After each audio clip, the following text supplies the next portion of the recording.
National Chairman of the Citizens Crime Watch, isang NGO na very passionately anti-crime.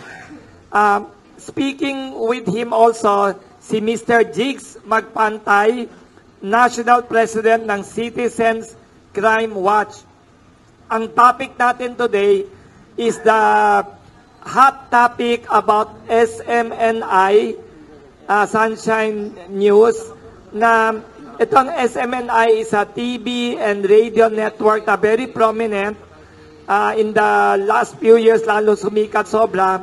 And now in the headline news, dahil sa may threat by some congressmen, they want to investigate daw SMNI. Hindi kasi tayo lawyer, kaya hindi ko maintindihan yung mga ibang language ng mga congressmen.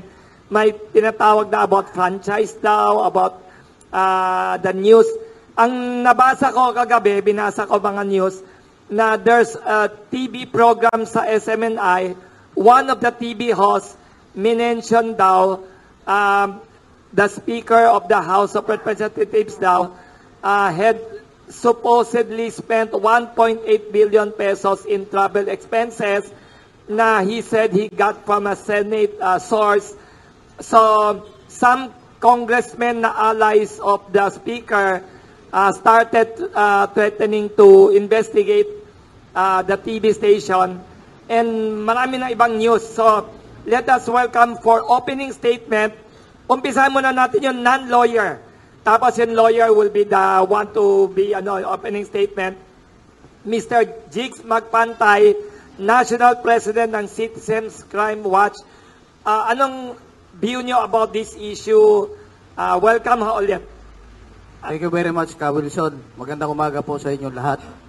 At alam niyo po itong issue na ito, it concerns all members of the media, lalo na po yung mga naandito ngayon. Kung tayo po sa media, nagtatanong lamang sa mga opisyalis ng ating pamahalaan kung saan napupunta po yung pera. At kung tayo ay nagtatanong, papatawag agad yung network o kaya tayo mismo ay papatawag. Aba, ano ng klaseng gobyerno to kung ganyan po ang sitwasyon. But anyway, ito naman ay pag-uusapan natin ngayon at kami po sa Citizens Crime Watch, we are supporting all members of the media, yung ating pong mga kasamahan sa media na tayo naman ay nagtatrabaho lamang. Ginagawa po natin yung ating trabaho bilang tayo ay nasa port state. So yun lamang po at maya-maya pag-usapan po natin. Thank you. Thank you very much, Mr. Jigs Magpantay, for your opening statement. Now for the opening statement of the famous lawyer, defender of many high-profile cases, Attorney Ferdy Topacio, National Chairman of Citizens Crime Watch. Welcome, Attorney Ferdy. Thank you, Boss Wilson, and thank you to all of you. Full disclosure lang, although alam nyo naman, aside from being the National Chairman of the Citizens Crime Watch, ako rin po ay abogado ni Pastor Apollo Kibuloy. So, yes, alam naman yan, alam naman ng lahat yan. Ngunit I'm here in my capacity as National Chairman together with our President, si Jigs Magpantay, because of our concern regarding what is happening in the halls of the House of Representatives right now. Habagkat, kalalaunch lang namin ng kilusan kontra korupsyon last November 25 sa Valle Verde, yung National Convention namin ng Citizens Crime Watch, attended by representatives of Rafi Tulfo, kung saan lumagda kami ng isang memorandum of agreement for corruption. Nandoon yung representative ng CIDG, Criminal Investigation and Detection Group, para rin sa krimen. At nandoon yung representative ni Sara Duterte. Nandoon din ang chairman ng National Youth Commission, si Yusek Ronald Cardema. At ang tema nga ay how to stamp out crime and corruption in government. At hindi na po ako magsasalita rito, hindi ako magbibigay ng opinion, ibibigay ko po sa inyo opinion ng ating Supreme Court tungkol sa freedom of expression. Why? There should be free media in any democratic society. Sabi ng Supreme Court, again, hindi ako nagsabi nito, Supreme Court, The major purpose of the constitutional guarantees of freedom of speech and of the press is to protect the free discussion of governmental affairs, as well as to encourage and nurture uninhibited, robust, and wide-open self-expression, particularly in matters of governing importance. Ang media po, alam naman natin lahat, is a check on all governmental powers, executive, judicial, and legislative. Okay. Yan, no? Ito pa ang sabi ng Supreme Court, ha? Complete liberty to comment on the conduct of public men is a scalpel in the case of free speech. The sharp incision of its probe relieves the excesses of officialdom. Men in public life may suffer under a hostile and unjust accusation. The wound may be assuaged by the balm of clean conscience. A public official must not be too thin-skinned with reference to comments upon his official acts. Supreme Court na nagsabi, okay, baka sinasabi na, disinformation, kuno, ha? Mali. Okay, eto rin ang sabi ng Supreme Court.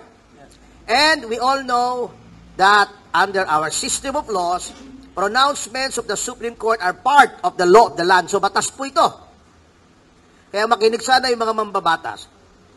Errors or misstatements are inevitable in any scheme of truly free expression and debate. Consistent with good faith and reasonable care, the press should not be held to account to a point of suppression for honest mistakes or imperfections in the choice of language. There must be some room for misstatement of fact as well as for misjudgment. Only by giving them leeway can they courageously and effectively function as critical agencies in our democracy. Ngayon po, ano nangyari? Maraming disinformation talaga, lalo na dito sa digital age. Yung kay Maria Ressa, di ba, kaya nga na-demanda, disinformation. May sinabi siyang informasyon na si Willie Keng, smuggler, kidnapper, mamamatay tao, hindi totoo yun, di convicted. May remedyo po kung talagang disinformation. Ang dami po nga disinformation. Ngunit, ang kinakataka lang natin, meron na ba tayong batas na lese-maheste? Alam niyo yung lese-maheste? Sa Thailand, meron nun Sa Thailand. Pag-i-explain. Meron pong batas, pati sa England, kaya lang hindi na ginagamit, marami.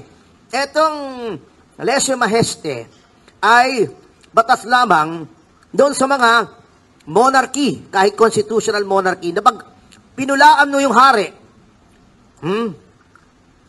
o yung pamilya ng hari, it is a criminal offense. Yan na po ang nangyayari ngayon. Pagka pinulaan mo ang speaker, criminal offense na yata ha? Kasi speaker lang marami nang pinupulaan. Pinupulaan si BBM. Wala namang ginagawa si BBM. Pinupulaan si Sara. Wala namang ginagawa si Sara. Pero, pagka speaker, ang sinaltik mo, he will use all the powers of the House of Representatives para ipitin ka. Ito katulad nito Alam nyo, ang natatawa lang ako rito, nasaan yung mga boses na nung na-convict si Maria Ressa? Freedom of expression, sinisikil. Nung hindi na rin yung franchise ng ABS-CBN, nasaan yung mga boses na yan? Porket SMNI, porket si speaker ang tinira, walang nagsasalita. Nasaan yung mga maiingay na yung mga leftist doon, sina Lagman, sina Franz Castro, ayun, binigyan pa ng litrato ng portrait si speaker. Anong kasipsipan yan? Alam nyo, kung disinformation man yan, di ba noon nagkaroon ng yung kay Thinking Pinoy. Pero hindi po Committee on Franchise, pananakot po yan nakakansilahin mo yung prangkisa. Nakare-renew lang. Bakit hindi sa Committee on Public Information? Maraming pwedeng gawin. Pwede ka magdemanda. Demanda mo. Si Jeffrey Celis, di ba? Demanda mo si Badoy. Bakit? Legislative Investigation, Committee on Franchise. Gigisahin niyo yung mga tao. And you will try to get them to reveal their sources.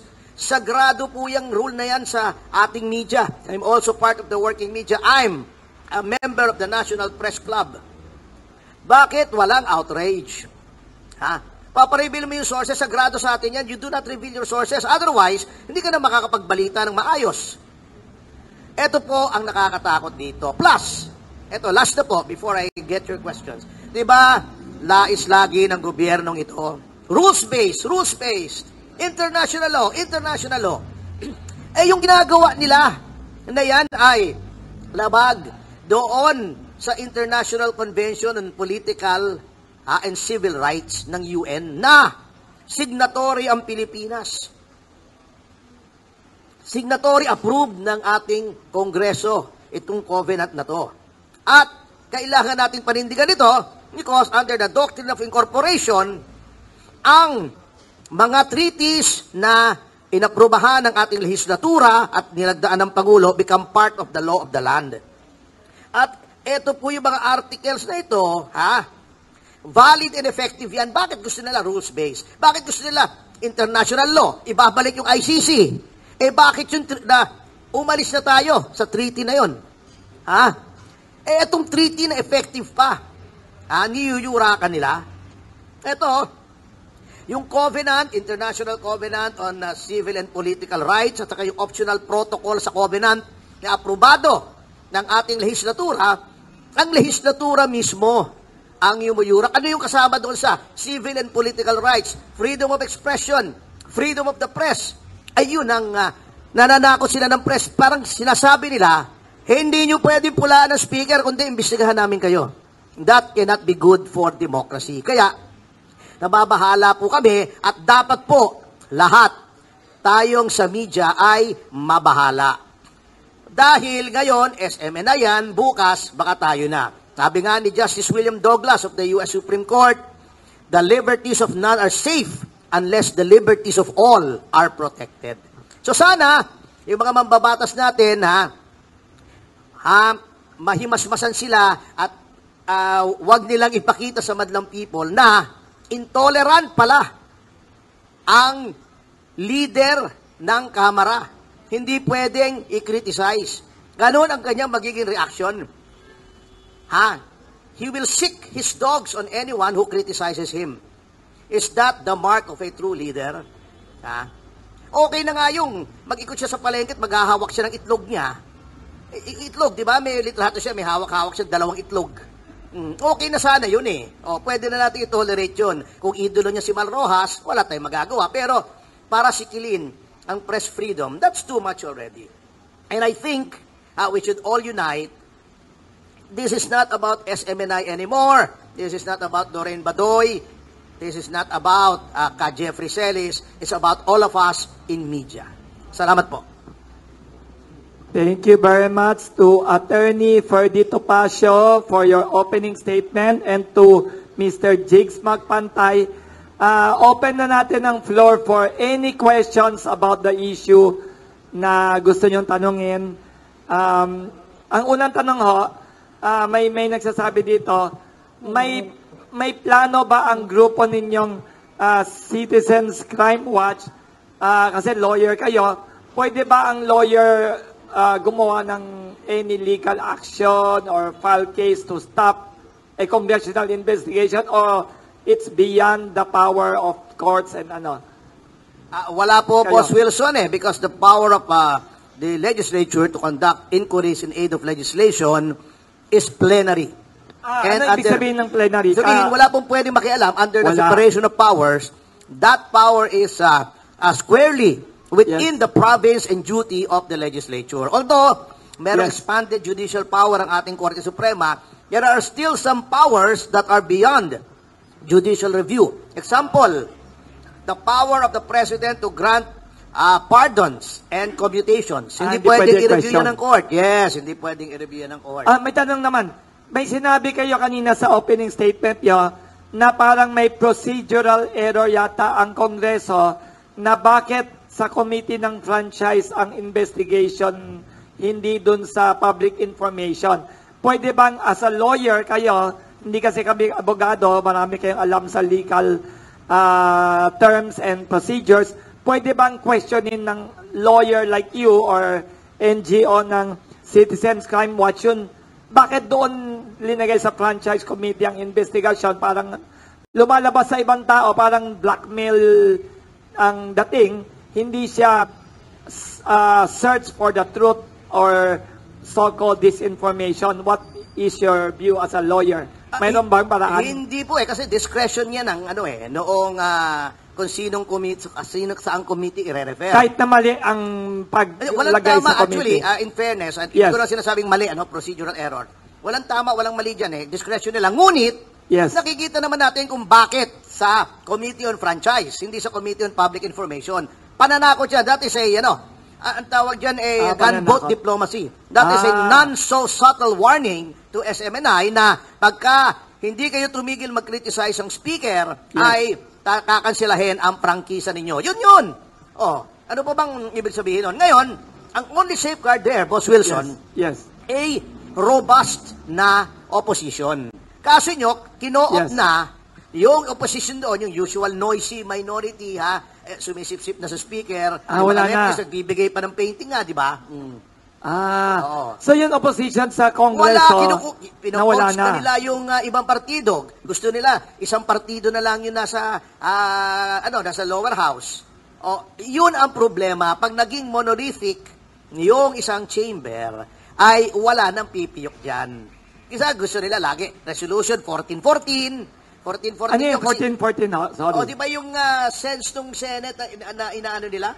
Yung they called out President Duterte for criticizing Congress. So hindi na pala pwede mag-criticize kahit sino. Kahit former president na naging bahagi rin ng Kongreso. Hindi na pwede. Magre-resolution. Gusto nila unanimous pa. Mahilig sa unanimous 14-14 pa Ang multiples of 7, Marcos lucky number yon, di ba? Yung 7. Kaya 21 September 21, di ba? 7 times 3 is 21. Ito 14-14, 7 times 2, 14. 7 times 2, 14. 14-14. So, may superstition pa So sa senaryo ng legal bilang abogado and political analyst, may patutunguhan ba itong investigasyon o harassment lang to, or pwedeng worst case scenario, pwede ba nilang alisin ang prangkisa based on one incident? O, mga ganyan. Is it strong enough legally? Curious lang ako. Hindi ako abogado. Hindi nga Alam nyo, yung prangkisa, wag naman magagalit yung ABS-CBN dito Anong pagkaiba ng Kasi ABS sa yung una-una, SMNI? yung ABS-CBN nag-expire. Hindi na rin yun. Hindi inalis. Hindi inalis. Number 2, may mga alegasyon, wag na nating sabihin totoo, kung alegasyon na may non-payment of taxes, may a violation ng labor code. As in fact, ako mismo, I personally, nagdemanda ako sa DOLE on behalf of Jobert Sucaldito, alleging violation of labor laws. Ibig sabihin, ang prangkisa is not easily granted and it should not easily be revoked. So Dapat, yung series of violations, continuously not paying taxes, continuous, yung mga end of contract, contractual, etc. continuous disinformation, kunyari. Yung isang beses, nagkamali, pagka nagkamali ang GMA7, tanggalin mo yung prangkisa, ganun ba yun? Isang mali. Parang driver's license. Nagkamali ka sa driving violation, hindi ka aalisan ng Isang lisensya multa, agad. di ba? O mag-issue sabihan. ka ng clarification. Sabihin mo, hindi po 1.8. So, hindi siya legally parang proportionate. Parang, Disproportionate yung response Parang bullying na ito Parang pinapakita nila, hindi nyo kami dapat kinikriticize. Nasaan ang freedom of expression? Di ba? Very interesting. Sabi ko nga doon sa aking programa, by the way, nabanggit mo nga pala na Yes. nagpo-produce ako. Yes. Today is the first day ng streaming ng Mama Sapano sa Netflix. wow, congratulations. Kung may time kayo mamaya, wala kayong magawa, bili kayong popcorn at manood kayo ng Mama Sapano. Wow, producer si na Netflix. Attorney Ferdy Topacio. Nabili na Netflix, so medyo nakakabawi na. Wow. Pwede na magbigay ng hamon sa Pasko. Wow. Dito kayo. Dito Ang tayo galing. kukuha ng hamon. May hamon dito With pandesal. Anyway, mabalik tayo. Sabi ko nga doon sa programa ko, it's like burning down a house to catch a mouse. Ang galing. Ibig sabihin, nawiwirdohan kayo na hindi ito legitimate response to this incident. Yes, ibig sabihin, disproportionate, grabe. parang threat ito. Parang tinithreaten. Di ba nagagalit sila doon sa disproportionate Yes. response daw ng Israel sa Hamas, yung iba. Parang Oo. ganun eh. Pero yun eh, buhay yun. So, minsan hindi mo masisisi yung Israel pagka binabalanse mo, no? Pero ito, sobra naman. Ano Isang criticism. Sinabi mo lang 1.8 billion yata ang ginastos mo. May nagsabi sa akin, totoo Yes. ba? Nagtanong. Nagtanong. Nagtatanong lang. Libelous bakit? ba ang tanong? Hindi. Hindi. Kung libelous, di-demanda mo. Hindi naman porket nag-libel yung isang komentarista, violation na ng prangkisa. Alam nyo, in any, Yes. alam mo yan, partner, di ba? Yes. Commentator ka rin, may radio show ka rin, may TV show ito sa Margo TV. Yes. Yan, kasama si Jubes. Attorney, may tanong ako. Kasi nababasa ko kagabi, bago kayo dumating dito, research ko itong issue. Kahapon nandito din si Attorney Harry Roque. Anong ang tingin nyo, nababasa ko may balita, pati yung ownership ng station, ng SMNI, by your client, Attorney Pastor Quiboloy, ginagawang issue. Ano yan? Bakit ho sinama Ewan doon? ko, ano bang problema? Pilipino naman si Pastor Quiboloy. Yun nga foreign owned, hindi nila iniimbestigahan sa Kongreso, di ba? Oo. Nandyan, So, nag-exist pa rin. non-issue dapat ito. Oo, non-issue. Kahit na sinong mag-aari yan. At saka yung ownership, alam nyo, yung mga commentators katulad namin, ako nasa Aliw TV 23 ako, saka DWIC. Maraming May opinion. independence yung Bawat yung mga commentators nyo. Yung views ng komentarista are not the views of the station owner, of the franchise holder. May So, independence po kami. So unfair ito to your client, Pastor Quiboloy, na sinasama pangalan niya na not related to the issue at all, ganyan ba? Yes, oo. Ano naman kinalaman? May kalayaan po kami. Katulad sa DWIC, may mga kasama ko ron. Ay, oo. Depensa nila si ganito. Ako, Napaka-political. kinikriticize ko yun. Oo. Ganito. Meron doon. Laging nire-report yung ginagawa ni Speaker. Ako, minsan, binabatikos ko si Speaker. Meron Oo. doon, nung panahon ko, Lenny. Ako, BBM. Ganun kami roon. Hindi monolithic ang aming opinion. Nagsasulat din ako sa Daily Tribune. Oo. Minsan magkatabi bang column, binabatikos yung isa, dinidepensa naman yung isa. Ganun po kami, commentator yun komentarista kami. May sinabi Opinion kayo, yun Attorney Ferdy, may sinabi kayo about, may sinabing parang justice na sinabi, do not be thin skin ba sa English, sabi nyo? Public balat sa officials Tagalog. should not be onion skin. Onion skin, so hindi pwedeng balat sibuyas. Oo, kasi Kahit na pinasok mahal mo lang yan. sibuyas. Pinasok mo yan. Gusto mong maging opisyal, you expose yourself to the slings and arrows of outrageous criticism. And public scrutiny. Public scrutiny. Ang dami dyan, di ba? Si Sarah, di ba sinasabi, inuubos yung confidential fund. May dinamanda ba siya? Wala. Wala siya pinasarang Si Digong station. walang dinimandang, may Kahit na dinimanda Pangulo. ba si Digong nung Kahit na panahon niya? Pangulo siya. Si Cory, di ba, dinimanda si Louie Beltran. Kung sa Oo. mga, those old enough to remember. Yes. Sinabi lang ni Louie Beltran, nung si Gringo, nagtago sa ilalim ng kama si Cory Aquino. Figure of speech po yun figure of speech. Walang sense of humor si Cory. Pinakita pa niya sa mga reporters. Hindi ako pwede magtago sa ilalim ng kama ko kasi solid yung baseboard ko. Figure of speech nga Di ba? Ano reaction naman, Attorney? Metaphor. Attorney Ferdy Tobacio, ano reaction nyo? Nandito kahapon si Attorney Harry Roque, tapos nag-appeal siya sa media organizations and to all media to come out and defend SMNI. What is your reaction? Yes, Is this your I sentiment? fully support that. Kami nga mismo ni Harry, nag-guest ako sa SMNI, Yes. siya may programa ron. Sometimes, contradictory ang aming opinion, pero we are one in defending not only SMNI, but freedom of speech. Of everyone. Sabi nga ni Voltaire, di ba, yung famous quote ni Voltaire, Friends, I may not yes. agree with what you are saying, but I will defend to death your right to say it.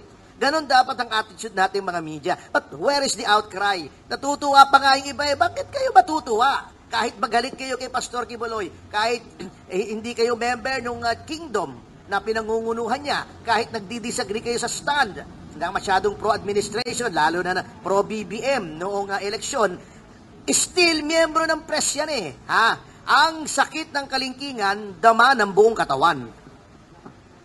May tanong naman ako, may nagtanong dito, what is your comment as a lawyer and as an anti-crime NGO na parang in general, ang media ng Pilipinas in the last few years have become very quiet and not like nung unang panahon na very vigilant, very critical.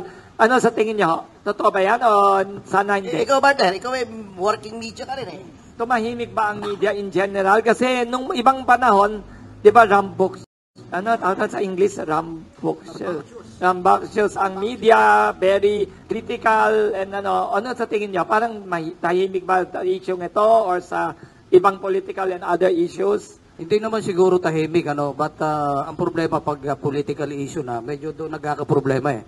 But yung tungkol sa mga criminal cases, hindi naman nananahimik ang media. In fact, nag-uusap-usap nga kami, yung kaso po ni Catherine Camilon. Ang pinakasusi po talaga doon, na pwedeng ma-resolve agad yung kaso, yung driver po ni Major De Castro, yung Jeffrey Magpantay, sabi ko nga, hindi ko alam kung kamag-anak kita ko hindi, but kung nakikinig ka ngayon, sumurrender ka sa akin at sisiguraduhin ko na hindi ka maano at si Senator Tulfo nagbibigay ng 500,000 pesos doon sa makakapagturo kung nasaan po si Jeffrey. At kung nasaan man ito, dapat sumurrender na para matulukan na po itong issue na to, yung pagkawala po ni Catherine. Ang media, hindi po humihinto actually. But dito po sa issue na ito, dito sa SMNI, ang ini-scrutinize po nila kung ginamit ba ng istasyon ang kanilang pasilidad sa pag-disseminate ng mga maling impormasyon. Yun po ang inaalam nila But ginamit ba? Yung isang komentarista, halimbawa, pag nag-broadcast naman yan, mayroon pong disclaimer Di ba? Nadidinig natin, the views and opinion expressed therein. Pati mga dyaryo.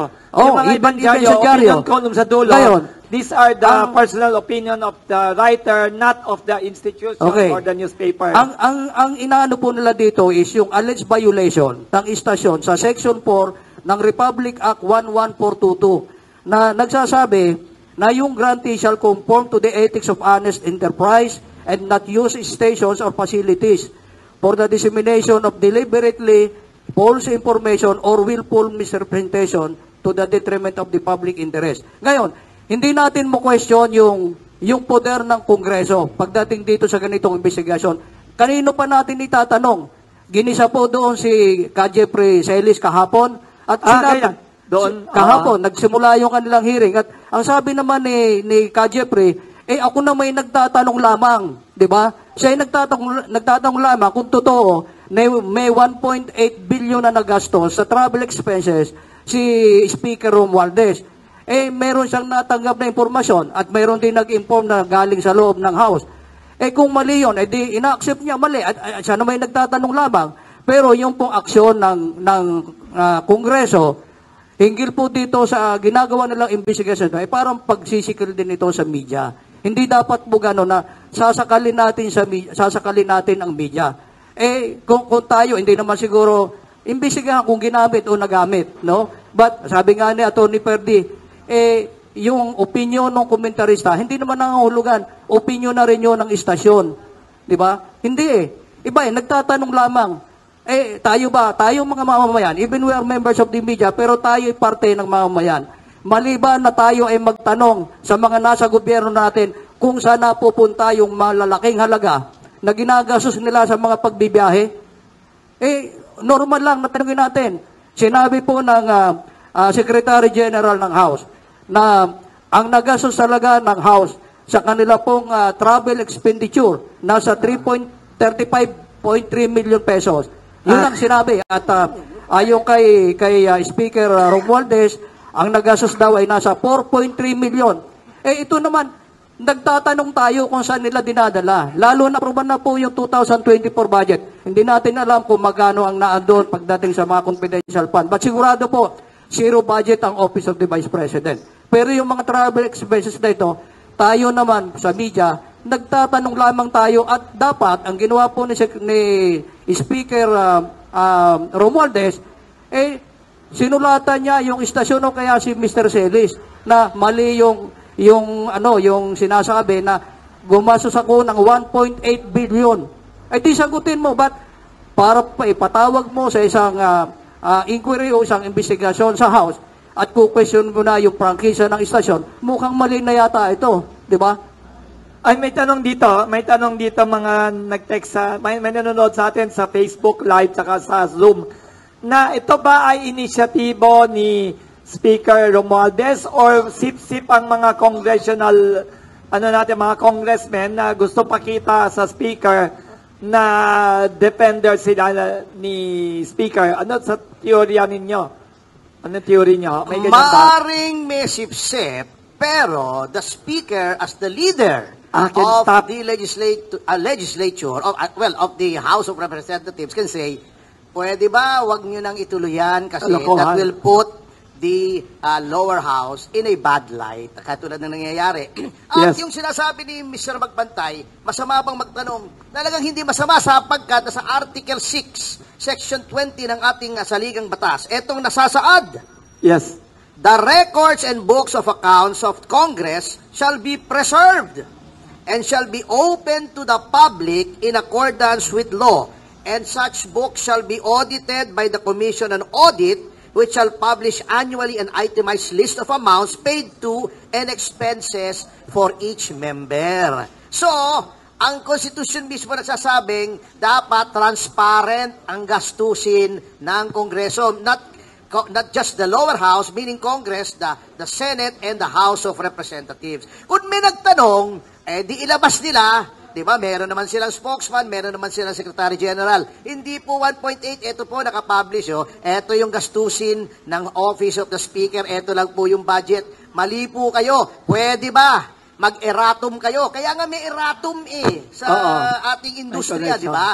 Sorry, nagkamali kami. Hindi pala 1.8, 1.7 lang. Mga ganon, di ba? Ay, may tanong. Kamo anong status ng libel law sa Pilipinas ngayon? Kasi may guest kami dito noon dumaan, di ko alam kung si Senator Loren Legarda o somebody, na gusto daw nila i-decriminalize ang libel law. What is the status of the libel law in the Philippines? Is it one legitimate way for the complainant to address yung 1.8 billion controversy imbes na congressional Pwede kung if the Speaker feels na libel siya, di ba? Libel is a public and malicious imputation of a vice or defect. Buhay ba ang libel law sa Pilipinas? Buhay.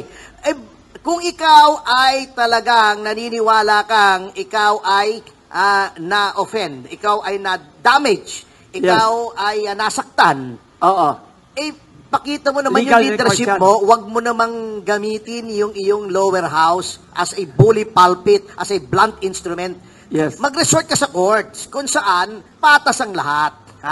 Dito ayaw mong alisin sa bakuran mo Gusto mo doon sa teritoryo mo So hindi that says a lot about your leadership style. So hindi patas pag ganyan. Ang mangyayari ito, hindi patas kasi iba ang korte, iba ang kongreso. Yes. Kita nyo naman, hawak niya yung yung lower house Pag gusto niyang tanggalin sa pwesto, tinatanggal niya, expel niya, di ba?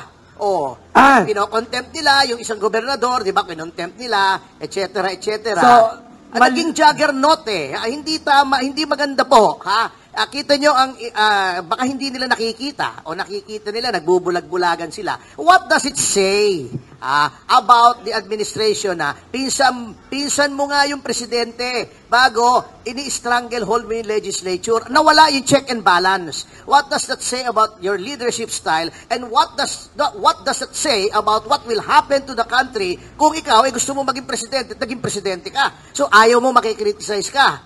Gusto mo hawak mo ang legislatura, wala nang check and balance, wala nang separation of powers. That's what it says about you. Ay, may tanong tayo dito. Pakilala niyo sarili niyo ulit para for the benefit of Attorney Ferdy and Mr. Magpantay. Ay, tama pala sabi ni Attorney Ferdy kanina, dapat pantay. Magpantay. Hindi pantay pag sa legislature lang ang laban. Sige, tanong ninyo.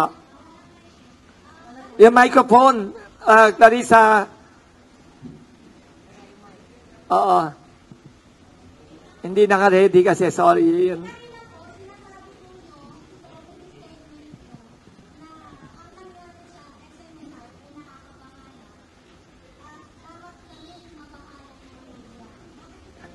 Ayan. Sabi niya, dapat daw matakot o mabahala ang mass media in the Philippines. Bakit kailangan mabahala dito sa congressional investigation against SMNI? Yun nga, well, as I said, para nagkaroon na ng batas na lese maheste rito eh. Na may mga sacred cows. In a democracy, there should be no sacred cows. Kita mo sa Amerika, kahit presidente nila, Pinagtatawanan, kinikriticize nila. Di ba yung mga late night comedy show? Oo, Araw-araw. ginagaya pa eh. Araw-araw pinagtatawanan ng Pinagtatawanan presidente. pa, minamak pa nila, sinasatirize nila, pinaparody nila, gabi-gabi. Sa Saturday Night Live, marami. Sa TikTok ngayon, sa social media, si Trump, noong presidente, si Biden ngayon, niloloko nila. Pinagtatawanan. May dinidemanda ba? May tinatanggalan ba ng prangkisa ron? Franchise din ng media ron. Modeled, yung ating Public Service Act dito, yes, under which binibigay yung mga prangkisa and related laws are patterned after the United States. Dinala yan dito during the colonial times. At yes, marami pong laws dito na dinala mula sa Amerika, yung Insurance Act natin, Corporation Code, yung Public Service Act. Yan po, these are common law legislation, American legislation natin transplant dito. So, ganun din yun. Meron ba natanggalan doon dahil kinriticize ang presidente? Wala. O ang speaker, o ang Senate President, o ang Vice President, o sinong senador, gobernador, wala. Kasi, pwede ka magdemanda roon. Doon, walang criminal libel, but you can sue for damages. Dito, may criminal libel. You can sue for libel. O, di ba? O, may remedyo lagi if you feel slighted. may follow. Sir, isang question pa.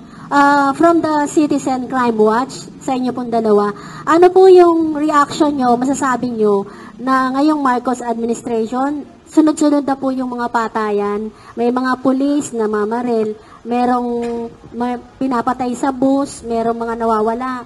Ano pong masasabi ng Citizen Crime Watch? Kasi Citizen Crime Watch kayo.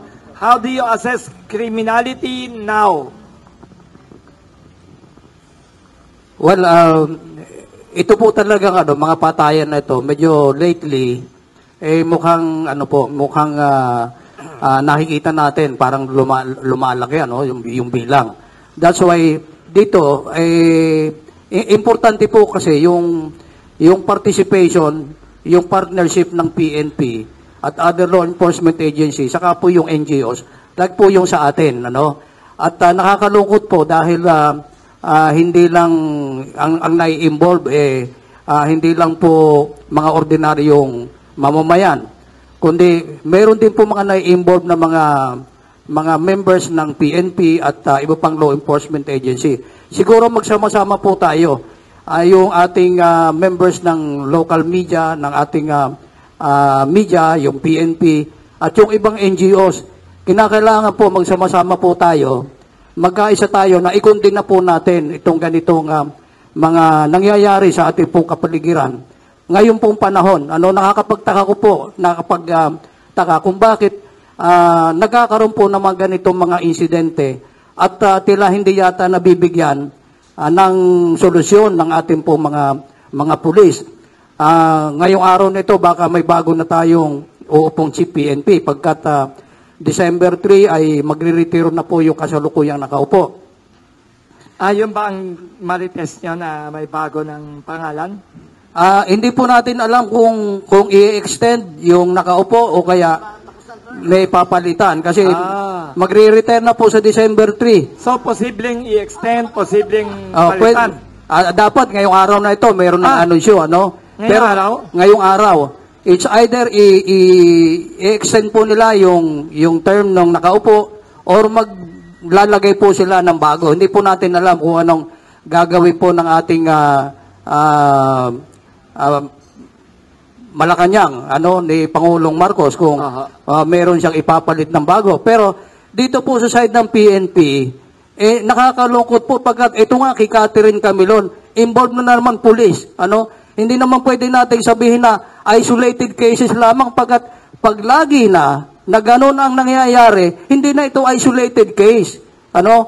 So, kailangan paigtingin po ng ating liderato ng PNP, ipakita nyo lang na talagang mabagsik yung kanilang yung kanilang liderato laban po dito sa mga tiwaling mga members ng PNP. At yung ating laban sa krimen, kinakailangan mas lalo pa po nating palakasin. Mukhang may lumalambot yata ng konti, ewan ko lang. Pero ang sinasabi nila, yung droga bumabalik na naman. Naalis ba para bumalik? O talagang bumabalik ba? O ano ba talaga ang sitwasyon? Hindi natin masyado nadidinig yung dating kampanya ng ating gobyerno laban po dito sa droga. So, yung mga ganun po, napapansin po yan. At sana, sa pamagitan po natin, sa pamagitan po ng local media, kalampagin po natin ang ating administrasyon. At po natin, palakasin po natin ang ating porsa para malabanan po ang mga nangyayaring ganito sa ating pong bansa sa ilalim po ng kasalukuyang administrasyon. Thank you. May tanong pa sa likod. If I may just add, Yes. ang problema kasi po ay nagkakaroon ng wrong signals yung ibang ginagawa ng gobyerno. Okay. Example, yung tungkol sa communist insurgency. Bukod na sinabi na, ang dami na nagsasabi na, ay yan mismo tinuro si Raul Manuel, who was sitting right here a few months ago, di ba? Na siya talaga direkta nagre-recruit para sa NPA, sa mga eskwela. Tinanggal pa yung confidential fund ng Office of the Vice President. Number 2, yung amnesty at peace talk sa mga rebelde. Pag nakapag-peace talk ka, you impliedly admit na legitimacy nung ginagawa ng mga tao. Nakikipag-usap ka, kriminal yan eh. Rebelde yan eh. They seek the violent overthrow of the present government and replace it with a socialist state. Malabong mangyari yon, pero ginagawa nila, pumapatay sila. Ang kriminal, hindi kinakausap. Kinukulong yan at pinoprosecute yan. Peace talks. Number 3, wini-weaken nila yung yung NTF-ELCAC. Iyan yung almost wala na nga yung communist insurgency, pawala na, winiken pa nila with peace talks. Number 4, may tactical alliance with the legitimate front of the CPP and PA, yung mga nasa Kongreso, binigyan nila ng legitimacy, marginalized na yan eh. Ngayon, binigyan nila ng boses, malakas pa boses, kaysa sa mga tao ng mga legitimate na mga congressmen, yung sina Manuel, sina Franz, sina Brosas, binigyan nyo na naman ng boses. Number 4, number 5, kung ano man, ang dami. Meron ba namang Justice Secretary, ikaw na mismo aamin, give up ka na, ma-acquit si De Lima. What are you saying? Hindi na nagtatry ang gobyerno. Drug trafficking po ang charge. Nabigyan lang ng bail. Sasabihin mo, hindi, ma-acquit na yan. And then, na-emboldened tuloy si De Lima. Sabihin nila, there will be a day of reckoning. Akala mo siya pa biktima no? Kaya nga sabi ko, hinahamon ko si De Lima, day of reckoning. Demanda mo si Aguirre, demanda mo si Menardo Guevara. Demanda mo muna ako, tignan natin kung lulusot ka muna. Kasi ako yung nagdemanda sa kanya sa DOJ. Para i-justify ko kung bakit ka namin na-demanda. Kukunin ulit natin yung mga witnesses na hindi nag-recant. Harap ulit natin sa publiko para makita nila kung anong justification kung bakit ka na-demanda, bakit ka nakulong, at yung pagkakulong mo ay upheld by the highest court of the land. Didemanda mo yung Korte Suprema. Sila nagsabi, tama yung pagkakulong mo yung mga bagay na yan, nakikita ang namamayagpag pa, yung mga inaccused ng krimen, yung mga rebelde, that sends the wrong signals na this government is soft on crime, na embolden yung mga kriminal. Alam nyo, ito yung anak ko, nag-aaral law, hindi, nagta-tricycle, nag-MRT, nag-jeep yun, nagbabas. Hindi ko pinapahatid sundo yan para maranasan niya. Ganun ako working student ako I know that builds character. Noong panahon ni Duterte, hindi dahil pro-Duterte ako, totoo naman yon. Sabi niya, Dad, okay na, hindi nyo na ako, pwede nyo na akong hindi ipasundo sa SM pagbaba ko ng bus. Yung SM kasi 2 kilometers from our place. Which branch? Sa Bikutan. Pwede na ako mag-tricycle. Kasi dati nakakatakot yung tricycle, nung panahon ni Aquino, yung mga tricycle ang courier ng Shabu. Sasabihin lang nung pusher doon sa tricycle, etong 100 piso, 200 piso, ito yung pakete, ito yung address, deliver mo. Natigil yun. Kasi yung leader noon, napatay. Nanlaban eh. Pero, nawala yun. Yung sekretarya ko noon, Sir, alas 6, Sir, uwi na ako. Hindi ako pwede mag-overtime. Bakit, Sir? Nakakatakot sa amin. Maglalakad ako roon. Nagkakapag-overtime na. Wala nang gulo. Ngayon, ayaw na namang mag-tricycle nung anak ko. Ayaw na namang mag-overtime nung sekretarya. Kasi natatakot na naman. Yun po ang klima. Sinasabi nila, kay ganito, kay ganon, bakit daw igagaya kay Duterte? Paano hindi gagaya? Nagwo-worsen. Hindi naman sila nag-jeep, hindi naman sila nagbabas. Wala naman sila sa field. Sila may driver, may security. May bulletproof. O tayo mga pangkaraniwang mamamayan ang nasasabak dyan. Pag nagre-reklamo tayo, magagalit sila, patatawag mo sa Kongreso. Anong klaseng administrasyon to? Alam nyo, ako, final word na lang to, I feel so passionately about this kasi yung mga nagsasabi diyang loyalista daw sila, kami po, hindi namin iniwanan ng mga Marcos, I'm not ashamed to say, kasi if only for the fact na naniniwala kami na illegitimate yung ouster ni Pangulong Marcos Sr., ni Cory Aquino, extra-constitutional yun. Hindi dapat nangyari yung people power. Hindi po kami umalis dyan. We were hoping that someday soon, yung buwisit na buwisit kaming narrative ng mga dilawan, na diktador si FM, ganito, ganon, etc., ay mabibilay. Sabi namin, someday, all lies will vanish. Nagkaroon na ng pagkakataon ma-redeem yung Marcos name nitong anak niya. Anak, no less. How many people have been given that opportunity? Very, very few. Si Pinoy, si GMA, presidente ang ama, naging presidente yung anak. Ni-squander na nga ni Noy Noy yung legacy nung nanay niya, whatever legacy that is. Eto, sa halip na ipakita niya hindi authoritarian, libertarian, maganda pamamahala, walang corruption, walang kriminalidad, na alam namin yun ang totoo nung martial law, disagree or not, ganon yun ang aking yun ang aking experience, sinayang niya yung opportunity. And history seems to repeat itself. Those of you old enough to know, di ba, one of the issues, hindi ko sinasabing totoo, one of the issues noon against Ferdinand Sr. was yung panghimasok ni Cocoy Romualdez, yung tatay ni Martin. No, history seems to be repeating itself. Mukhang Romualdez na naman sisira sa Marcos. Nanghihinayang lang ako kasi all along we thought that mako-continue yung dati. Ang nangyayari, sorry to say mukhang tama si Pangulong Duterte, he is a weak leader. Kung hindi niya ma-handle itong mga ganitong mga problema, he does not have his hands on the reins of government. Maraming follow-up question sa mga sinabi nyo. Nagising... Attorney Topacio. Pangalan nyo ulit para maalala niya. Attorney Topacio, can we get your legal opinion doon sa sinabi nyo kanina na itong nangyayari sa Congress, hindi lang intended nakaumang sa isang media entity, kundi sa kabuuan ng media, and using the separation of power, and according to you, that is the facts, that congressional inquiry in aid of legislation is plenary in nature.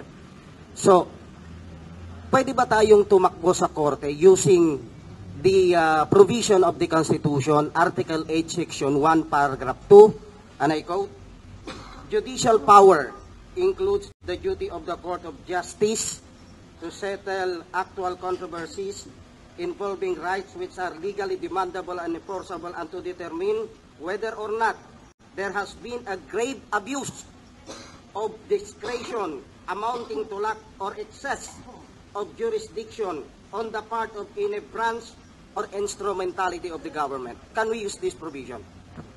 Sa process of making a law or any legislative action, hindi Let me illustrate para siyempre talagang itong konseptong to mahirap inawaan Halimbawa, ang Kongreso ay may ginagawang batas. Siguro, talagang emphatic na, talagang obvious na unconstitutional. Lahat ng bansot katulad ko na 5'2" pababa ay ikukulong. Obviously unconstitutional. Kapag yan ay nasa Kongreso pa at pinagtatalunan pa nila, pinagdedebatihan pa nila, you cannot go to court. At sabihin, uy, court, pigilin nyo yung Kongreso, magpapasa ng batas. Kahit na mali. Na lahat ng bansot katulad ko, ikukulong daw ng 1 taon. Obviously, unconstitutional yan, di ba?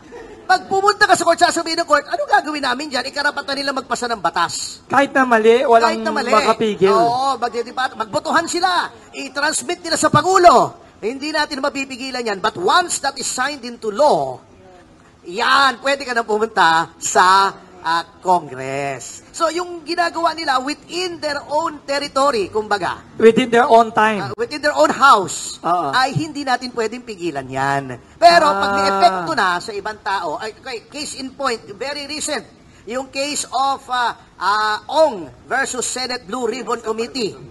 Na lumabas a month ago yata sa Korte Suprema, di ba? Ito yung formally, yung pinakulong. Yung abogado ni Ong, balita ko, malakas daw ang sex appeal noon eh. Pumunta sa hukuman, sa Supreme kayo ba yun? Hindi. Balita lang naman. Sabi nung abogadong malakas ang sex appeal, mali ho yan, grave abuse yan, may naapektuhan ng third party. I-invalidate nyo yung pagkakulong. Anyway, napakawalan na, etc. Pero naglabas ang Supreme Court, sinabi niya, grave abuse yung ginawa ng Blue Ribbon Committee headed by Senator Gordon sa pagpapakulong dito kay Lincoln Ong. Mali. And we invalidate that order. Kahit moot and academic na, naglabas pa rin sila ng guidelines na hindi pwedeng gawin ito at ganon kahit Congress o kahit legislative inquiry. There has to be a limit and the rights of the resource persons have to be respected. Modesty aside, that is landmark legislation. Doon nilagay ng korte ang guidelines ng anong parameters ng pagpapakulong sa ng legislative sa isang resource person, and to enhance the doctrinal power of that decision, unanimous po yun. Walang dissenting opinion dun. By a unanimous court. And bank. So meaning to say, attorney, itong nangyayari ngayon sa Kongreso involving the legislative franchise review, makakatakbo lang yung aggrieved party pagka nagdesisyon sila which is adverse to the party. So walang ibang legal recourse ang SMNI. Kung maliit, mabuti malaki ang SMNI. Kung maliit na dyaryo ka, maliit na radyo, baka magsara ka na pag ganyan. What do you think? Wala bang other legal recourse ang... Wala. Hindi natin pwedeng pigilin. Even the rights doon, yung right to counsel naman, we bulong movement lang yun eh. Hindi pwedeng magkasalita ang counsel doon. Kaya nga sinasabi ko, directed yan against media in general, sinasampulan nila ang SMNI. Ito mangyayari sa inyo pagka kinriticize nyo si Speaker. So effectively, nagkakaroon ng lese majeste law. Hindi mo pwedeng i-criticize. May mga sacred cows, may hindi ka pwedeng punahin, kundi lagot yung prangkisa mo. Ganon ang message niyan. Very clear. At bulag ka lang kung hindi mo nakikita yan. Very clear. Follow up kay siya ng ibang tao. Magandang umaga po. Taga-radio yan. Tinan mo boses siya. Mr. Sex Appeal. Siya naman may boses. Yung boses naman niya may sex appeal Pwede po bang umapila? Yan. Michael Rogas po from Radyo Pilipinas. Kay Sir Jigs, magpantay. Sir Jigs, by December 3, ang pagre-retiro ng ating pong kasalukuyan PNP chief. If you scale 1 to 10, 10 ang highest na score. Yes. Paano mo bibigyan ng score itong si PNP chief Benjamin Acorda? Kayong dalawa na sa kanyang pagiging kayong dalawa mag-rating. Pagkatapos siya si Attorney Pardy. If you scale 1 to 10, 10 ang highest. Yan. 1 to 10 rating. Bilang isang grupo po na Citizens Crime Watch. Yes. Evaluation. Assessment. 1 to 10, siguro 8. Ilan po? 8. Mataas Kayo naman, Attorney Pardy. 1 to 10 rating. 7. 7. Why 7 and 8? Kay Sir Jigs. Why 8? Bakit 8? Pero kanina sinasabi nyo, mataas, bumalik na naman yung mga operasyon, illegal drugs, blah, blah, blah, kung ano-ano pa. And you still giving him as 8. Yes, bakit? Hindi lang naman po yung hindi naman natin pwedeng i-rate lang sila sa mga nangyayari pong krimen, Merong iba din meron ding ibang bagay na nakikita natin na okay naman yung ginagawa po ng PNP. At even yung pagdisiplina po sa mga kapulisan. Meron din, kaya lang siyempre may mga problema rin na hinaharap. But sa kabuuan, nakikita ko naman na sincere naman po yung ating Chief PNP at yung ating pong kapulisan sa kanila pong ginagawa as far as anti-criminality is concerned at iba pa mga bagay. Kaya nga lamang lately, yung nakikita natin bakit mukha yatang dumarami. Po ang lalo na tandaan po natin pag malapit na po ang Pasko, even yung mga petty crimes.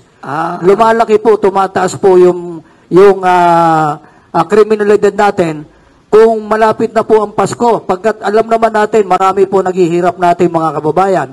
At kung minsan yung po ang sinasabi nilang dahilan kung bakit sila ay nakakagawa ng kasalanan. At even yung kidnapping, ako may kausap po ako doon sa aking tanggapan, meron pong pumuntang isa. Siya ay isang negosyante. Yung kanyang anak, nakakalungkot po pagkat nag-iisang anak, nakidnap po yun, at ang hiningi po ay 100 million na ransom. Nakapagbigay na po siya ng 50 million, pero still pinatay pa rin po yung kanyang anak. Nakakalungkot at hindi na po siya nagpatuloy pa sa kanyang criminal complaint. Parang pinasayos niya na lang yon. Pero ang nakakalungkot na-discover niya yung involved na nagkidnap sa kanya pong anak, kumpare niya pa at isang uniformadong pulis. Pero ngayon wala nang serbisyo. Mukha nag-retire na. Pero still pulis pa rin. So yung po mga ganon. So ang sabi ko nga, yung ating, meron tayong grupo sa PNP, yung integrity monitoring, this is a separate group sa Philippine National Police, na siya po yung humahabol sa mga scalawags. Dapat nito, mas palakasin pa po natin yung internal affairs. At yung internal affairs service po ng PNP, hindi lamang sila kontento na every year magkakandak sila ng inspection, magkakandak sila ng evaluation. Dapat from day-to-day activity ng bawat kapulisan, yun ang minomonitor nila. At umiikot sila sa mga istasyon para masiguro na yung mga pulis natin sumusunod sa tama. Alam naman natin, ang dami mga pulis na hindi kontento sa sweldo nila. But sa kabuuan po, ang Philippine National Police medyo okay naman at sabi ko nga yung 2% yung mga nangyayaring mga aligasgas, mga nangyayari pong krimen, doon sila po may konting pagkukulang. Alright. Attorney, yes. Aside sa pagiging malapit sa presidente at yung trust and confidence ng presidente, ano pa ang dapat na maging kwalifikasyon ng susunod na PNP chief? Yan. Attorney Ferdy. Attorney Ferdy Tapacio. Unang-una, dapat malinis. He must be a man of integrity. Wala kang mapupula. At a man of strong will. Yun naman ang kailangan Kanya lang, ang problema, yung sinasabi nga ni Jigs, ang police, nasa executive yan Ang chain of command niya presidente to the DILG secretary, na under niya ng police, di ba? Police, yung bombero, lahat. Malaki yung, it's a very big organization, DILG. Galing ako dyan, nag-asik ako dyan It takes its cue from the president. Ngayon, halimbawa, nakikita nila noon ng presidente, pag may tanimbala, di ba? Pag kayo magtatanimbala dyan, pakakain ko sa inyo yan. Di ba? Natatakot yung mga tao. Yung mga kriminal. Huwag kayong matatakot. Huwag kayong patataig. Pag lumaban, huwag kayong matatakot. I'm behind you. I'm ready to grant you pardon, etc. What you're saying, it's the presidency that affects peace and order overall. Kasi yun ang executive The executive implements the law. Nasa ilalim niya ang pulis All the armed forces, he's the commander-in-chief of all the armed forces. armed forces, yung not only the military, police, yung mga paramilitary, even yung mga security guards, may batas tayo na pwedeng in the event of an emergency, pwedeng i-deputize yan ng presidente. Pwedeng lahat ng security guards, pwedeng under ng command ng presidente yan, may gera, may kaguluhan. Parang sinasabi nyo, sorry to interrupt, parang sinasabi nyo, kailangan lumakas ang ng presidente para gumanda ang para peace and lumakas order. ang loob ng police. Pag nakikita mong mahina yung presidente, lelembot-lembot, matatakot ka rin. Naintindihan ko na sinasabi nyo, Attorney Purdy, kayong dalawa, nagko-complain kayo, dumadami krimen, pero mataas pa rin ang rating nyo sa PNP chief. Kasi ang sinasabi nyo, sa summary ko na kailangan manggagaling sa Pangulo yung political will against crime. Kasi mahirap, halimbawa yan. May magsusumbong, may nagre-recruit yung bayan ko, anak bayan. Kabataan. Party list doon sa eskwela ko, nagre-recruit para sa NPA.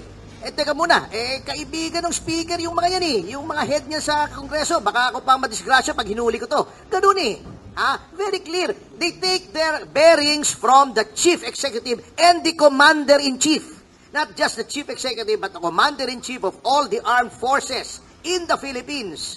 Pag nakita nilang medyo patumpik-tumpik yung commander-in-chief, mawawala ng loob yan. Yan ang sinasabi ko. Thank you. May follow-up. May ibang tanong. Rambo Labay ng DCXR.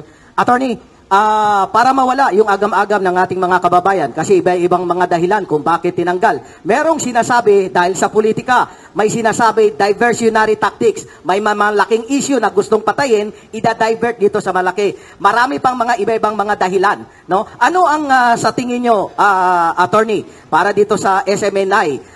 Meron ba talagang batayan? Dahil lumalakas na ang mainstream media. Nagkaroon ng labanan between social media and mainstream media. Para bang sinasabi, pag mainstream media, fake news yan. Ang social media, yung mga vlogger, yan ang totoong balita. So, sa tingin nyo, bilang abogado, may mga legal bang batayan ang Kongreso para kahit papaano makikita natin natanggalan ng prangkisa o personal lamang yung kanilang ginagawa dahil nasisikil yung kanilang mga personal na interest, attorney? Maganda tanong niya.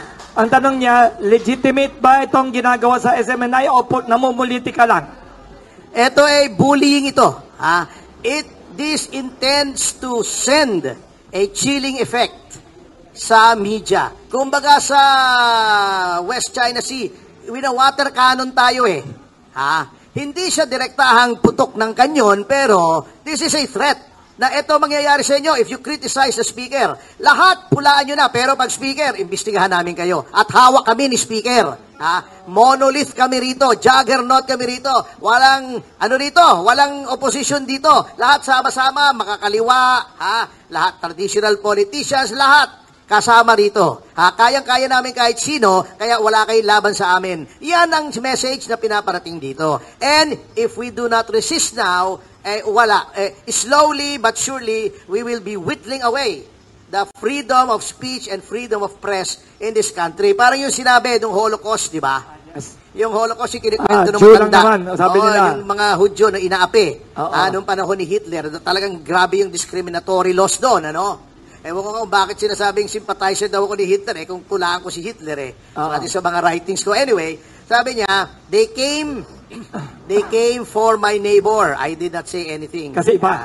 Hindi niya kapareho. Then they came for my relatives. I did not say anything. Yes. When they came for me, there was no one left to say anything. Baka yun ang mangyari. Huwag tayong papayag. Because ang media, with the failure of the legislature na mukhang kontrolado ng isang pamilya at ang nalalabi na lang ay judiciary, it now becomes imperative for the press as the fourth estate to act as one of the checks and balances of the government. Hindi pwedeng, we cannot abdicate this right, otherwise we will become an authoritarian government. Or a monarchy. Attorney, follow-up.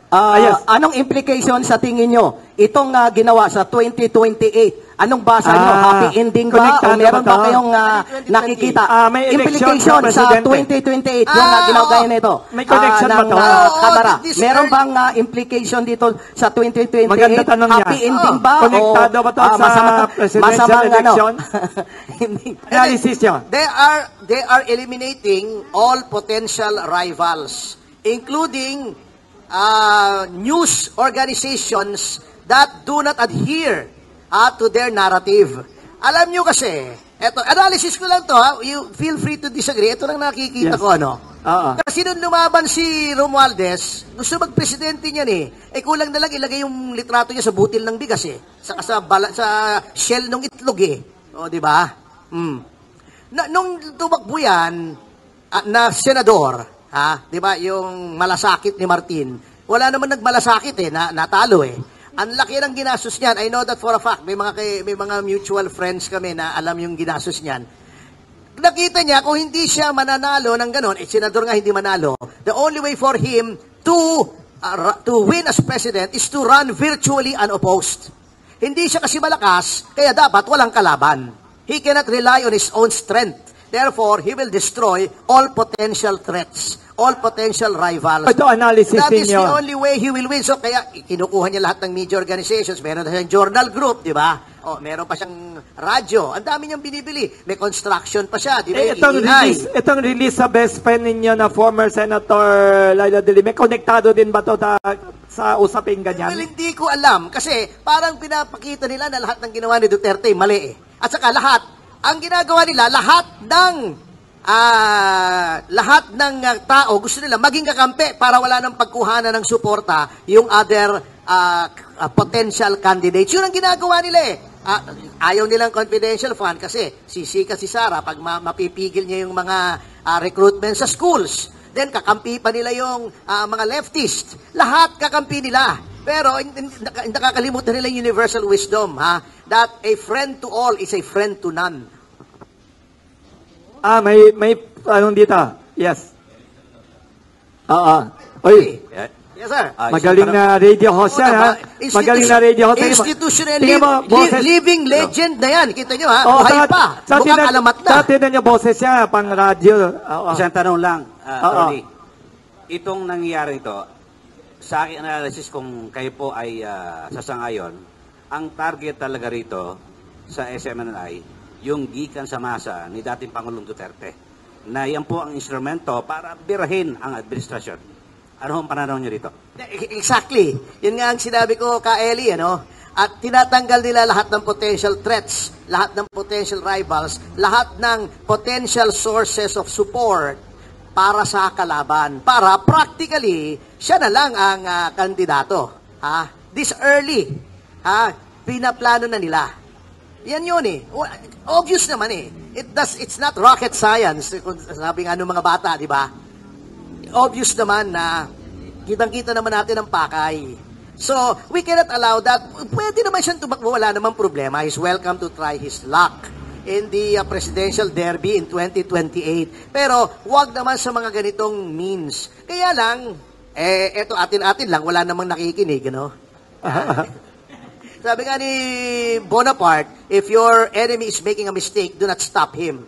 Kung pinapakita na niya kung anong likaw ng kanyang bituka ngayon palang early, na kahit yung mentors niya, yung mga tumulong sa kanya, yung tumulong sa kanila, yung nagsakripisyo para sa kanila, katulad ng SMNI, na SMNI versus almost all ng mainstream media, ay kaya nilang ganituhin, si GMA kaya nilang ganituhin, si Sara na umatras sa pagkapangulo para magkaroon ng unity team na binroker ni GMA, kaya nilang ganituhin. I'm not saying dapat utang na loob, pero yung virtue utang na loob, kung wala namang, kung hindi naman makakaapekto sa serbisyo publiko, that is a virtue. In any society, hindi lang naman sa atin, di ba? Diba? Walang lipunan, walang sibilisasyon, walang bansa na maganda yung sinasabing iyan ay walang utang na loob.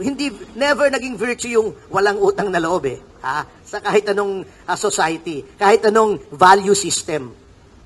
The debt of gratitude is always a virtue. Kundi din naman ang mapapahamak ay taong bayan, magpakita ka naman ng magandang asal. Ha? Sabi nga, hindi ko sinasabi kung sino to, di ba sabi nga ni, yung cryptic message ni Inday Sara, sa imong ambisyon, don't be tambaloslos. Okay, ulit, anong ibig sabihin tambulos sa, Visayan word, ano? Yun nga, ginugol ko pa yan. Ito pala parang mythical creature, parang tikbalang na nanliligaw. Na deceptive, cunning. Thank you kay Eli. Thank you kay sikat Eli. na radio host, ha? And we are honored. Honored to listen to you. Magaling yan. Living legend na nga yan, buhay pa, mukhang alamat na. Co-host yan ng former president last time, ha? Yes. Oo. Sikat na radio network din sila. Ay, may tanong pa daw. May tanong pa. Talagang who's who nga itong nandito. That's why I'm honored with the presence of Ka-Eli at lahat ng mga nandito. May tanong dito, papasahin ko kasi marami nakikinig sa Facebook Live natin. Ito. Sabi ni, galing sa Iloilo, professor and lawyer and medical doctor Leomil Aportadera. Ano siya, lawyer na yan, doktor pa na medical doctor, professor sa Iloilo. Sabi niya, Attorney Ferdy Topacio and Mr. Magpantay, sabi niya, let them do so in persecuting SMNI. Sabi niya, SMNI will be given national coverage in the Pandesal Forum and in all media. Sabi niya, badge of honor to be persecuted daw. Anong comment niyo kay Attorney Leomil Aportadera? Kung kailangan nyo ng kakampi sa Iloilo, magaling na intellectual to, Attorney Leomil Aportadera, brilliant intellectual, medical doctor and lawyer. Anong comment of course, sa Iloilo, one of my favorite places. Anong comment nyo? Malalambing kasi yung mga Ilongga yes. Marami akong kilalang Ilongga, si Claudine Barreto, si Myrtle Sarosa, mga malalambing. Magagaling, oo. Anong comment nyo sa sinabi niya na SMNI will be given prominence and national coverage due to this controversy, and this is a badge of honor for SMNI to yun be... nga po ang aking, ako naman nagtataka, if some people never learn, di ba? Di ba sabi nila, the definition of insanity is doing the same thing over and over again and expecting different results. Nakita nyo na yung ganyang style ng panahon ni Noynoy. Lahat ng powers of government ginamit para ma-elect si Marojas. Unfortunately, unless, at tingnan natin yung pagpapalit ng Smartmatic with Dominion, baka may Trojan horse dyan. Ako medyo kinakabahan ako no? Unless may massive fraud na ma-override yung will ng majority, alam nyo, ang nakita na natin kay Rojas, nakita na natin sa maraming pagkakataon. Kung ayaw talaga sa'yo ng tao, kahit anong gawin mo, kahit alang laki ang gastusin mo, hindi kayo boboto At, alam nyo, ang problema sa speaker, parang, ewan ko sa inyo pero sa mga nakakausap ko, mga political observers, parang ang tingin nila kapag speaker ka, ay hindi ka mapagkakatiwalaan. Tingin lang naman ito Hindi ko sinasabing hindi mapagkakatiwalaan Bakit Kasi sabi nila, in order to become speaker, you have to do so many compromises, wheeling and dealing and horse trading. Kaya wala silang kumpiyansa. Kaya walang speaker na naging pangulo. Umpisahan mo na kay Mitra. Of recent memory lang, wag na yung before the wala EDSA. Wala pa nga. Mitra, di ba? Kamote. Joe de Venecia. Yes. Manny Villar. Puro naging speaker yan, pero wala Di ba? Yun ang image kasi pag speaker ka, trapo ka Sana nga maiba na. Kaya lang, some people never learn, wala na tayong magagawa ron.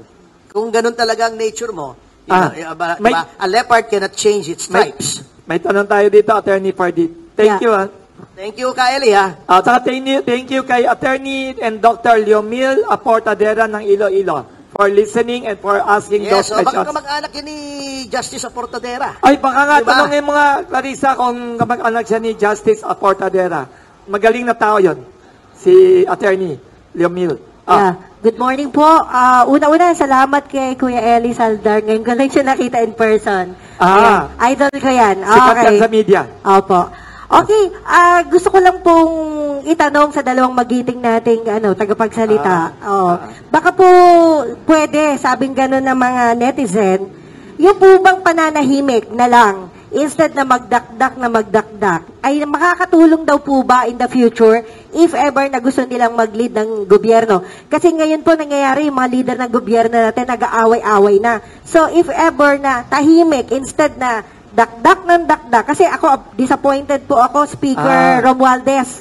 Because Kring Gonzales is one of my friend and partner before, no?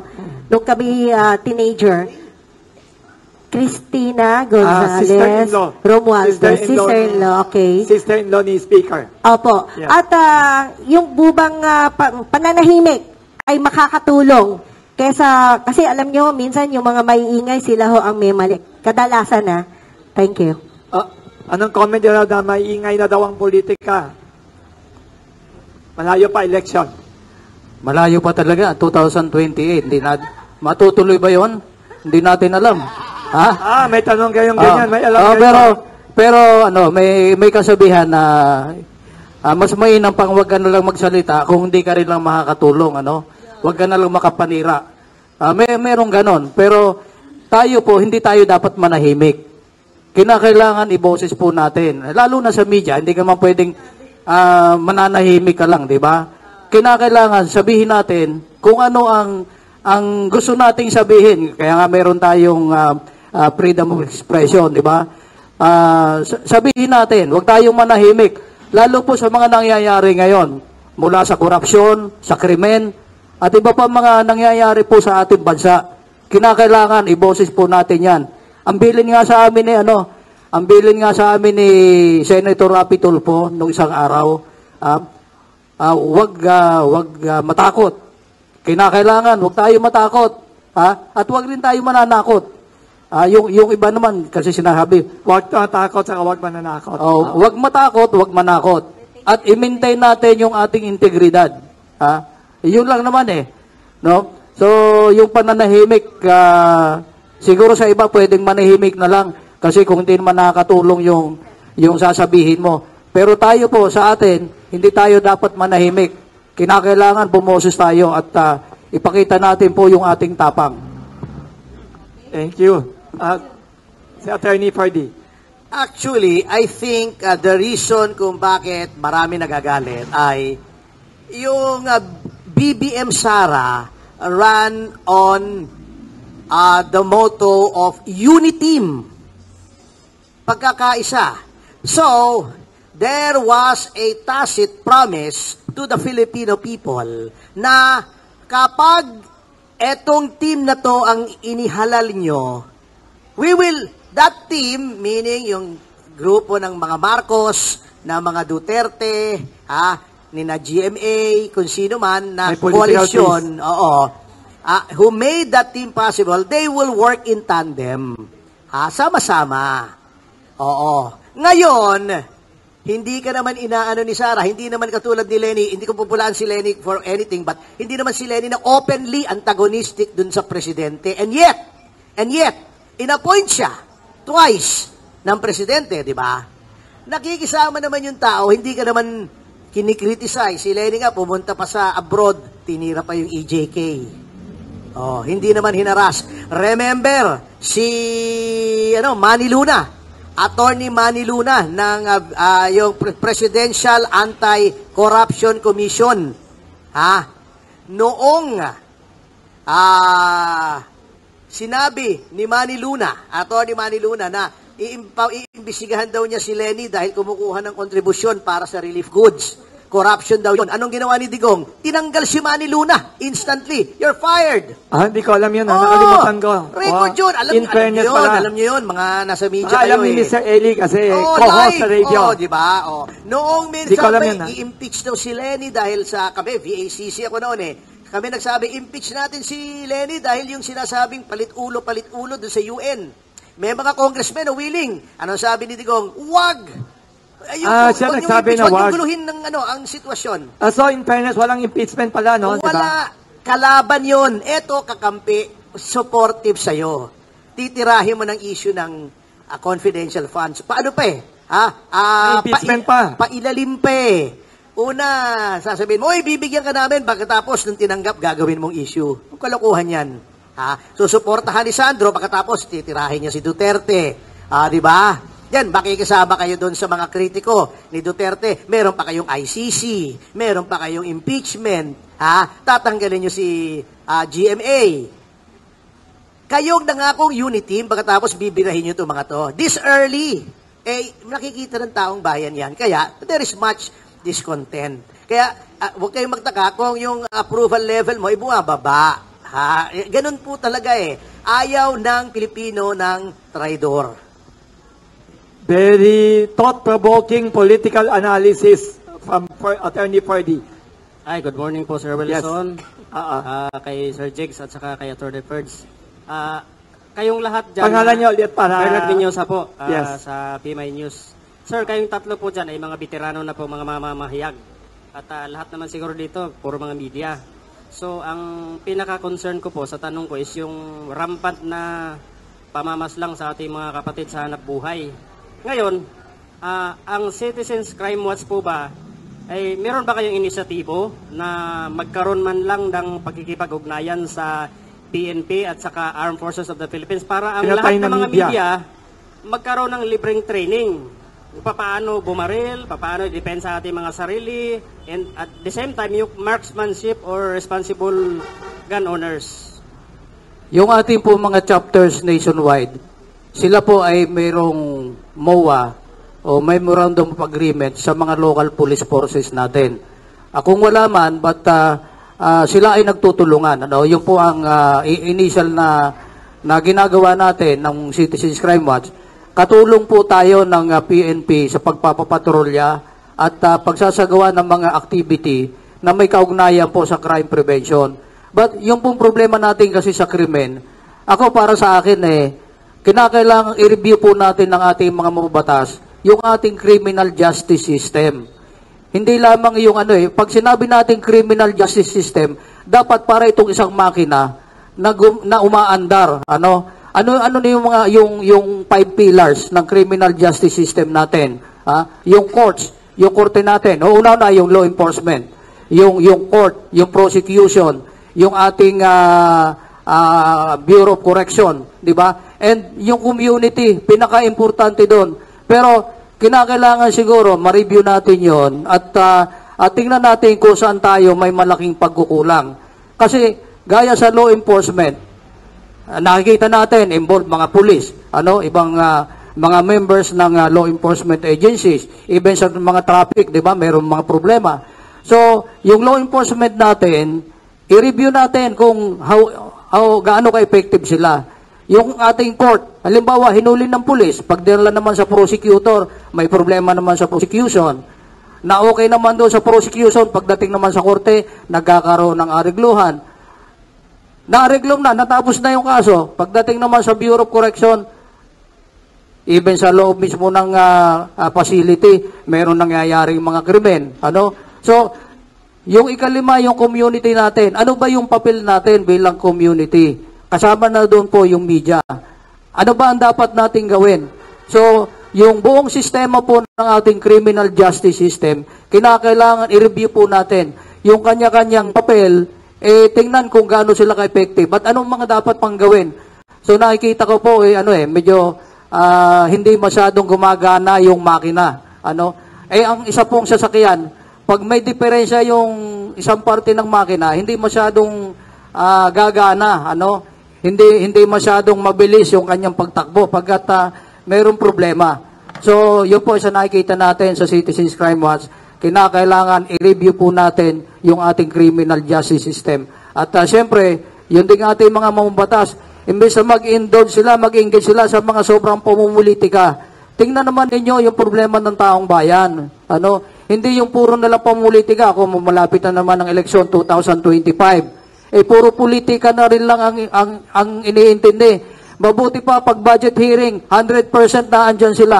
Ang attendance nila kompleto. Pero pag ibang problema ng taong bayan, tingnan ninyo kukunti ang nakaupo. Ang karamihan na sa travel. So may problema tayo So, ito na naman, nadinig nyo po ba yung pahayag nung spokesperson ng NTF-ELCAC sa Western Visayas, isang prosecutor. Ang sabi niya, dismayado siya, bakit kung kailan lupaypay na, kung kailan dapang-dapa na ang mga kalaban, saka pa mananawagan ng peace negotiation. Yung mga ganon, di ba? So, napakarami pong mga dapat iayos natin. Itong mga mamabatas natin, sila po ang una nating tingnan pagkat napakarami po rin problema ng ating Kongreso. Pagkat maraming dapat asikasuhin, maraming dapat atupagin itong ating mga mamabatas. Pero mabuti nila pag budget hearing kompleto at talagang lahat nag-a-attend, di ba? So, yun, dapat ito tingnan natin at tayo naman, yung ating nakikita, huwag tayo matakot, iboses natin, di ba? So, napakaraming dapat talagang ayusin. Sir Jigs, mayroon bang inisyatibo ang Citizens Crime Watch na magkaroon tayo ng training? Sa mga media lang, intended to all media. At libreng bala, libreng seminar. Self-defense and safety. Para sa media. Unang-una, iniimbita ko po kayong sumali sa Citizens Crime Watch. Yung mga members natin ng media. Siguro pag-uusapan natin yung training. Anyway, kahit naman hindi kayo sumali sa Citizens Crime Watch, yung media, binibigyan naman talaga ng protection. Ewan ko lang, ako, nag-apply ako ng permit to possess. But until now, wala pa. Gaano katagal na kayo? Member na ako ng Citizens Crime Watch, member pa ako ng media, hanggang ngayon, wala pa akong aprobadong permit to possess. Gaano katagal na? Almost 1 year na. Application? Oo. So, yung mga ganon, di ba? So, kinakailangan tayo makapit-bisig. At pagtulong-tulungan natin kung paano natin mapuproteksyonan yung ating sarili. Kasi sa totoo lang po, ang mga pulis, saka po yan darating pagkabulagta na po ang mga kapatid natin na pinag-iintrisan. So, thank you. Opo. Inaamin naman ng pulis kaya binigyan tayo ng pribilehiyo para mag-possess firearms. Ang problema din po isa, Sir Jigs, attorney, ang binibigay po ng PNP na firearms to carry license, 2 years lang po. Magbabayad ka ng 6,600. Actually, kahapon lang po nag-end yung Comelec gun ban. At sa Comelec din, pahirapan din po ang pagkuha kung kani-kanino ka pa lalapit para makakuha ng gun exemption during election. Thank you. Maganda yan. Next time, imbitahin natin yung NewSec in charge of journalist protection. Pero maganda, dahil na-mention niya itong topic na to siguro, dahil nakatatakot siya, dahil sa threat sa SMNI, sa tingin niyo. Siya naisip na itong tanong na to. Alam nyo, yun nga ang ating problema. Yung messaging, bakit hindi dadalas yung assault sa media? Iniisip ng mga tao, ito nga speaker, napipikon, pinapaimbisigahan yung media. Kami, wala naman kaming lower house na para mag-imbestiga. We will take matters into our own hands. Katulad ng sinasabi ni Jigs, yung sinasabi mo, bakit pag-iinitan mo yung mga media, mga professionals, mga businessmen na nag-a-apply ng baril? Gagamitin ba naman noon yung baril nila sa kalokohan? Yung mga luko-luko na nanunutok, yan, sunod-sunod halos, nanunutok ng baril, yung isang bata, binaril, di ba?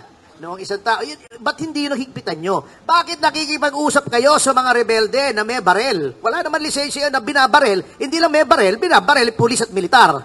Kinakausap nyo pa. Binibigyan nyo pa ng amnesty. Yun ang messaging. What does that say? Okay lang kasi ang media, pag may disinformation, imbestigahan natin. Kami naman, wala kaming imbestiga, birilin na lang namin. Yung mga ibang politiko, wala naman kami magamit na weapon, hindi naman kami speaker. Yun ang sinasabi ko. Yun ang sinesend na message na ang media ay pagka you do not agree with their point of view, pwedeng i-assault ang media legally or physically. Yun ang dapat mabura. Yun ang dapat itanong kay Paul Gutierrez. Anong reaksyon niya dyan? Anong reaksyon ng National Press Club na dating pinangungunuhan niya? Di ba? May tanong ba, attorney? May tanong ba pala related sa kaninang mga complaint ninyo, Attorney Purdy? Itong bali-balita na i-revive or gusto ng ibang mga legislators ibalik ang ICC investigation against former President Duterte. Kasama ba din ito sa 2028 and SMNI case na to? Parang, what is your reaction as a lawyer? Para sa akin, from out of the blue yan eh. Alam nyo, ako nga nalilito eh. Ano ba itong gobyernong to? Nag-good cop, bad cop ba ito? Alam nyo naman yung good cop, bad cop eh, di ba? Aha. Good question. Oo, kasi sinabi na ng presidente, inutusan na yung Solicitor General, disengage from the ICC. Here comes yung legislature na kontrolado ng kanyang pinsan, sasabihin, balik tayo sa ICC. Parang, where did that come from? Di ba? At, since ang nagsiset ng foreign policy, wala namang masama na magkaroon ng resolution, non-binding naman yung sa lower house. Kanya lang, hindi ba pwedeng mag-speak with one voice? Hindi ba mahalay na ang ating gobyerno ay hindi united? Sabi nito, bumalik sa ICC. Sabi ng presidente, hindi babalik sa ICC.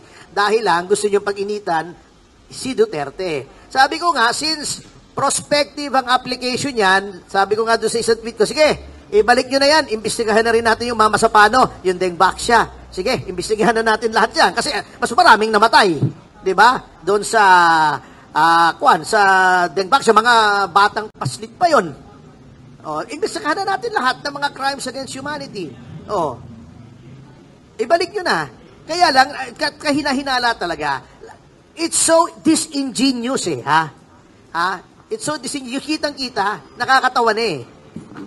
Very thought-provoking mga analysis. Isa, bago tayo mananghalian, sige, may isang last question. Yan. Yes.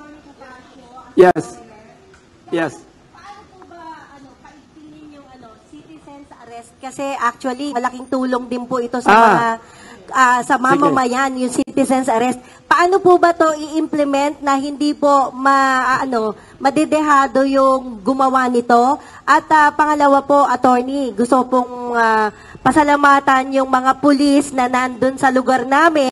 So, ibig sabihin, hindi lahat ng pulis ay... Saan lugar ninyo? Anong siyudad? Quezon City, Barangay Payatas. Ayan. Alam niyo po, marami yung magagaling na pulis, hindi lang ho nami-media. Dahil ang kadalasan na nami-media, yung mga bad guys, hindi good guys. Thank you. Yun ang mabigat eh. PNP chief, mabaitin. I have full faith in our police organization. Galing nga ako dyan sa DILG at kilala ko maraming police. Maayos naman. Hindi, ang citizens arrest po ay nasa batas yan. Ito ang mga instances na pwedeng mag-citizens arrest. When there is actual commission of a crime. Iba po yung warrantless arrest sa citizens arrest. Yung warrantless arrest, police lang ang pwedeng gumawa noon when a crime has been committed and has reasonable certainty that the person to be arrested has committed a crime. That does not apply to citizens, kasi iba yung kategory ng police, the persons in authority yon. Citizens arrest lang po when a crime is about to be committed or is actually being committed or has just been committed and you have personal knowledge na yung taong ina-arrest nyo, yun ang gumawa ng krimen. Dumukot ako ng balisong, sasaksakin ko si Jigs, nag-aaway kami. Pinigilan mo ako, inaresto mo ako. Citizens arrest. Sinaksak ko si Jigs, inaresto nyo ako. Self-defense yan. Self-defense yan. Hindi, kahit hindi assault na nga eh. Sinaksak ko siya, tumatakbo ako, nakita mong sinaksak ko siya, inaresto mo ako. Citizens arrest. Okay yun. But, unang-una, huwag yung bugbugin. Pangalawa, i-deliver nyo to the nearest police precinct at i-record nyo yung circumstances surrounding the citizen's arrest. Or, alam nyo, may nakita kayo wanted poster, kumakain sa'yo sa restaurant, nandun pala sa tabi mo, arestuhin mo. Wanted pala eh. Or, pugante.